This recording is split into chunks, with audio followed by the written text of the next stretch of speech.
जब जिंदगी बहुत संघर्ष में चल रही हो, बहुत दुख का जीवन चल रहा हो, बहुत कष्ट का जीवन चल रहा हो, बहुत कष्टमय जीवन चल रहा हो, तब शमी के 5 पत्ते, शमी के 5 पत्ते एक दुर्वा के साथ एक अक्षत चावल का एक दाना, वो भी हल्दी में भिंगोया हुआ हो या केसर में भिंगोया हुआ हो,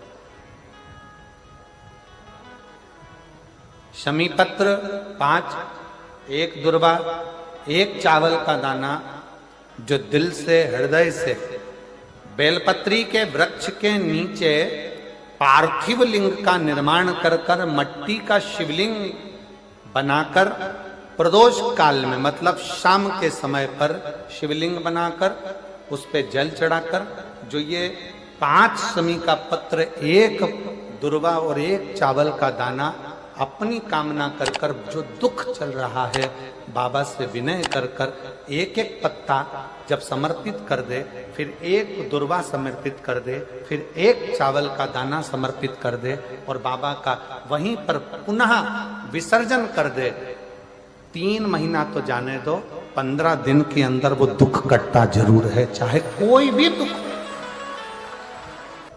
किसी भी तरह का दुख क्यों हो। एक बेलपत्र के वृक्ष की परिक्रमा करने वाले को हजारों अश्वमेध यज्ञ का फल प्राप्त हो जाता है, हजारों अश्वमेध यज्ञ का फल प्राप्त हो जाता है। उसी तरह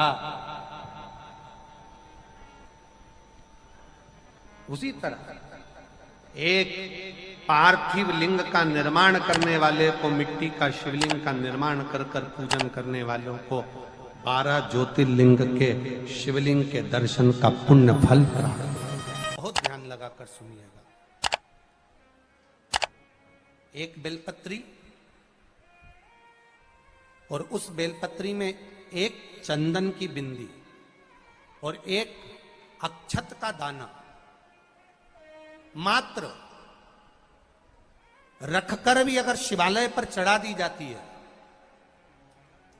एक बेलपत्री, एक चंदन का बिंदी, और चंदन फिर निवेदन करेंगे। आज के जमाने में तुम लोग सब घिसा घिसाया, पड़ा पड़ाया, डब्बी का सामान ले लेकर, वो नहीं, चंदन की मुठिया रखो, थोड़ा सा भी घिसो, जरा सा भी घिसो, उसकी एक बिंदी और एक चावल का दाना, जब हम भगवान देवाधिदेव महादेव को समर्पित करते हैं, अपनी कामना कर कर समर्पित करते हैं, तो निश्चितता है, पुराण की कथा कहती है, शंकर भगवान उसका फल शीघ्र प्रदान कर देते हैं। भले आपने कुछ करा ना करा, उसका फल तुम्हें मिल जाता। में जाना, लोटा भरकर जल समर्पित करना, और कभी तुम्हारे जीवन में अगर तुमको लग रहा है कि मैं दुखों से पीछा छूट ही नहीं रहा, तब उस जगह पर बेलपत्री के मध्य भाग में पीला चंदन, ये जो पत्ती है और ये 2 पत्ती हैं, ये बड़ी पत्ती और ये बीच की जो 2 पत्ती हैं, इसके बीच में जो डंडी का भाग रहता है,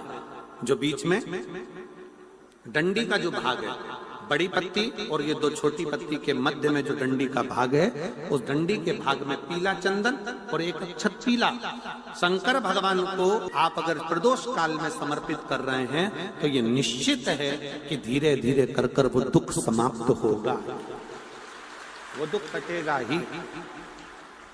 प्रकट वर्णन किया गया शंकर भगवान की आराधना में, शिव की आराधना में, जब तुम्हें लगता है कि तुम्हारा व्यापार नहीं चल रहा, कोई तुम्हें धोखा दे रहा है, लक्ष्मी नहीं आ रही, बहुत चिंता में पड़े हुए हो, बहुत टेंशन में जिंदगी चल रही है, बहुत बीमारियां तुमको घेर ली है और चारों तरफ अंधेरा ही अंधेरा नजर आ रहा है, तुमने विचार करा अब मैं तो मर जाऊं तो अच्छा, मैं सुसाइड कर लूं तो अच्छा, मैं मर जाऊं तो अच्छा, तो मरने से पहले एक काम कर कर देखना, शंकर भगवान की आराधना कर कर देखना, शिव पर एक लोटा जल चढ़ा कर देखना, और ज्यादा चिंता, ज्यादा टेंशन हो तो बेलपत्री के जड़ को घिसकर उसका चंदन बनाकर शंकर को लेपन कर कर उसकी भी आराधना कर कर देखना कि बेल चंदन का फल क्या है।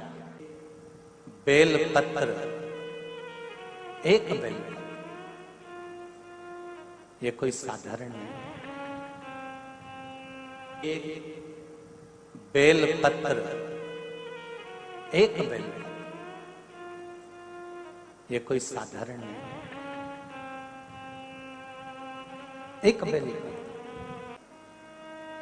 इसकी नीचे की डंडी से लेकर ये दो पत्तियां जहां लगी हैं, और दो पत्ती से लेकर ये बीच की जो पत्ती है उसमें जो गैप है, उसमें जो जगह है, दिख रही है आपको? ये दो पत्ती से लेकर बीच की पत्ती के बीच में जो जगह खाली रहती है, 33 कोटि देवी देवताओं विराजमान रहते हैं इस बीच की जगह में। जब शिव जी को चढ़ाया जाता है तब इस पत्ती के बीच की जगह शंकर के शिवलिंग पर रखा जाता है। तो शिव जी इतने प्रसन्न होते हैं कि मेरी स्तुति करने के लिए ये भक्त 33 कोटि देवताओं को लेकर आया है, मेरी स्तुति करने के लिए। लोग चावल लाए, लोग अंबारियां लाए, धन लाए, दौलत लाए, संपदा लाए, पर एक शंकर का भक्त ऐसा होता है जो एक बेलपत्री के रूप में 33 कोटि देवताओं को, 64 योगिनियों को, आदि शक्तियों को शंकर को समर्पित करता है। कितना सुंदर संवाद है, कितना सुंदर बात कही कि भूल से भी किसी तीर्थ में नहीं गए, कहीं हमने गौदान नहीं करा, कहीं हम किसी तीर्थ में नहीं गए, हमने कहीं गौदान नहीं करा, हमने कहीं ब्राह्मण भोजन नहीं कराया, हम कहीं गंगा यमुना कावेरी सरस्वती नर्मदा छिपरा पुण्यवान नदी में हम स्नान नहीं कर पाए। शिव महापुराण की कथा कहती है भूलवश भी अगर पिपलेश्वर या बटकेश्वर किसी शिवालय पर भूल से भी अगर एक लोटा जल चढ़ जाता है तो देव अधिदेव महादेव सारे तीर्थों का फल अपने आप प्रदान कर देते हैं। भूल से भी चढ़,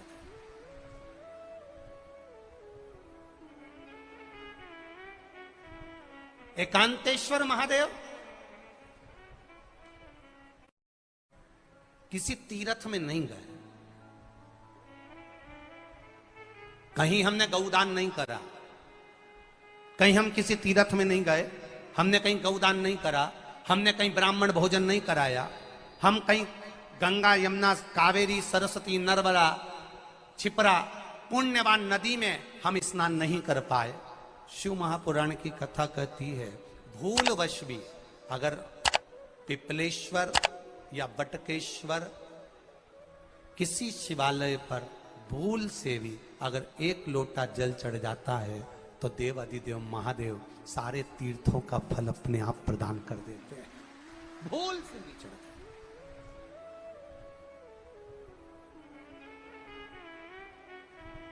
एकांतेश्वर महादेव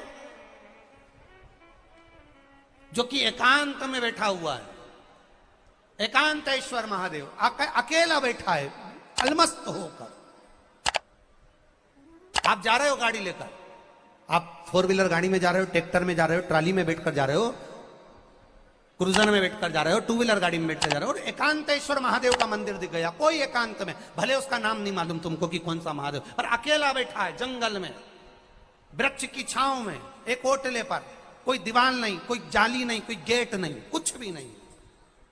ये शिव मंदिर में जाकर एक लोटा जल समर्पित करती थी। और शास्त्र कहता है कि शंकर के मंदिर में अगर एक लोटा जल कोई एक परिवार का व्यक्ति भी समर्पित कर रहा है तो समझ लेना कि वो अपनी 71 पीढ़ी को पार लगा रहा है। वो अकेला नहीं, 71 पीढ़ी को पार लगा रहा है। शिव महापुराण की कथा कहती है जब बच्चा गर्भ में आता है, माता के गर्भ में जब संतान आती है और माता के गर्भ में जब संतान रहती है, उस 9 महीने में स्त्री नारी अगर कहीं शंकर के मंदिर के सामने से निकल जाए या शिवालय का जल स्त्री को मिला हो या शंकर भगवान का कोई प्रसाद या शंकर भगवान का कोई नाम जाप या शंकर भगवान का कोई मंत्र जाप उस स्त्री के कानों में पहुंच जाए तो जो गर्भ में बच्चा होता है वो बच्चा शंकर की कथा तक या शिवालय तक उसको बिना बोले ही वो अपने आप चला ही जाता है, पहुंच ही जाता है। उस गर्भ में रहने वाले बच्चे को भगवान शंकर के मंदिर के सामने से भी कोई गर्भवती स्त्री निकल कर चली जाती है तो उसका भी फल उसको प्राप्त हो जाता है। उसका भी फल उसको प्राप्त हो जाता है। और वो फल साधारण नहीं होता। क्यों? बेलपत्री को जब भी चढ़ाया जाता है तो पीछे की डंडी पकड़कर नहीं चढ़ाया जाता। बेलपत्री को चढ़ाने के लिए मध्य भाग को, जैसे यह बेलपत्र होता है तो इसका मध्य की जो डंडी होती है, मध्य भाग होता है बेलपत्री का, तब मध्य भाग को पकड़कर हम भगवान शंकर को बेलपत्र समर्पित करते हैं।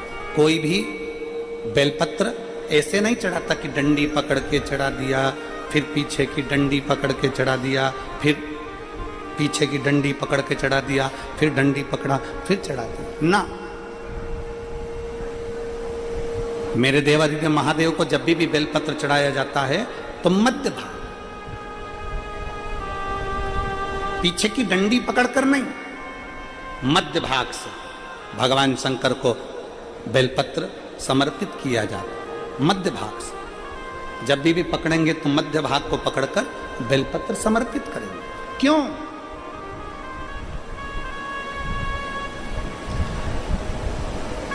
क्योंकि हमने भगवान शिव को मध्य भाग पकड़कर इसलिए समर्पित करा कि ये केवल बेलपत्र का मध्य भाग नहीं है मेरे शंभू, मेरे हृदय के मध्य भाग को मैं आपके चरणों में समर्पित कर रही हूं। मेरा दिल, मेरा हृदय, मेरा चित्त मैं आपको दे रही हूं। मध्य भाग एक विश्वास के साथ दे रही हूं। इतनी सुंदर बात नंदी ने कही है।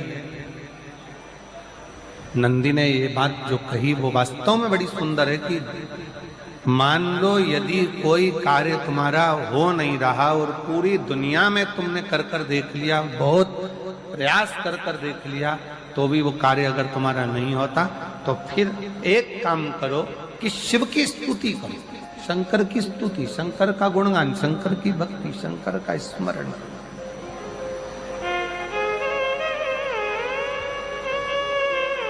फिर शिव की स्तुति करिए, शंकर से विनय करिए, शंकर से निवेदन करिए, शंकर का गुणगान करिए।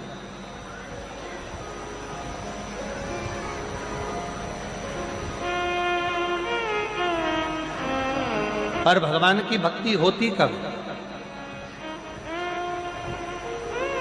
जितने आस्था चैनल पर कथा सुन रहे हैं, जितने फेसबुक यूट्यूब पर कथा सुन रहे हैं, जितने पंडाल में बैठकर शिव भक्त कथा को रसपान कर रहे हैं, उनसे निवेदन करूंगा कि शंकर की भक्ति होती कब है? शंकर का स्मरण कब होता है? शंकर की भक्ति कब होती है? शंकर की कथा सुनने में मन कब लग सकता है? जब अपने भीतर की अभिमत्ता, अपने भीतर का अहम, अपने भीतर का अहंकार, अपने भीतर की आसक्ति, अपने भीतर का काम, अपने भीतर की तृष्णा जब दूर हो जाए तो समझो कि आप शिव में मन लगा बैठे। कितने सारे लोग बैठे हैं यहाँ पर कथा में, सब पंडालों के अंदर लोग शिव भक्त बैठे हुए हैं। कई लोग ऐसे भी होंगे जिनका आकर बैठ तो गए पर दिल नहीं लगता। दो जल व्यक्ति के जीवन को बदलते। कितने जल? जम के बोलो जरा। दो जल। एक देवादिदेव महादेव के लिए भरा गया एक लोटा जल और दूसरा है स्वयं के लिए भरा गया एक लोटा जल।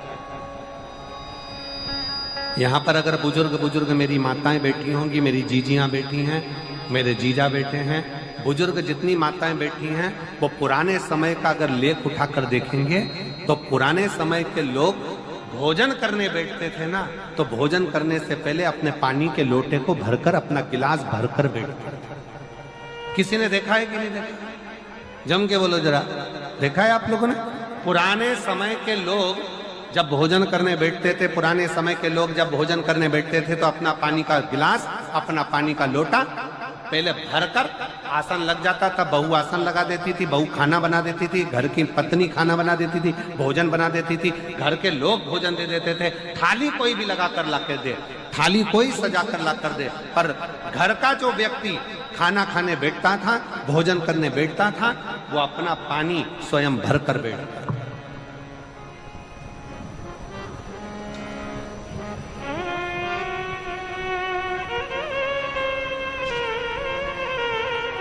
अब आज के जमाने में दुनिया के लोग कहते हैं मैं दुकान चला रहा हूं, दुनिया के लोग कहते हैं मैं घर चला रहा हूं, दुनिया के लोग कहते हैं मैं ये कर रहा हूं। तुम अपना खुद का पानी भरकर तो बैठ नहीं रहे और कह रहे हो कि घर चला रहा हूं। स्वयं का एक गिलास पानी व्यक्ति नहीं भर पा रहा। कितना सुंदर कहा है महाराज जी, बहुत सावधानी से सुनिएगा। दो जगह का जल व्यक्ति के जीवन को बदल देता है। एक शिव के लिए भरा गया जल और दूसरा स्वयं के लिए भरा गया जल। स्वयं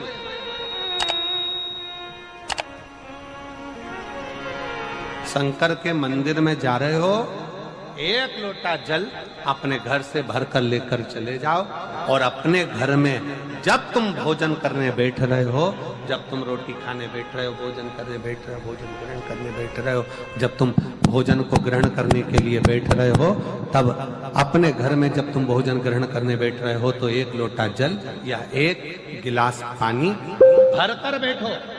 बहू अच्छी है, पानी भरेगी, मना नहीं है। बेटा अच्छा है, पानी भरेगा, मना नहीं है। पोता अच्छा है, पोती अच्छी है, नाती अच्छा है, पंती अच्छा है, घर में सब अच्छे हैं। तुम्हारी पत्नी भी अच्छी है, तुम खाना खाओगे तो वो पानी ला कर दे देगी। तुम्हारी बहू भी अच्छी है, तुम भोजन करोगे तो वो पानी ला कर दे देगी। तुम्हारा परिवार का हर व्यक्ति अच्छा है, तुम्हारा कहना मानता है। तुम जिमने बैठोगे, भोजन करने बैठोगे तो वो पानी ला कर देगा। पर शिव पुराण की कथा कहती है, जो व्यक्ति भोजन करते समय अपना जल स्वयं भरकर बैठता है, उसकी जिंदगी में से 3 रोग समाप्त हो जाते हैं। कितने रोग समाप्त हो जाते हैं? 3।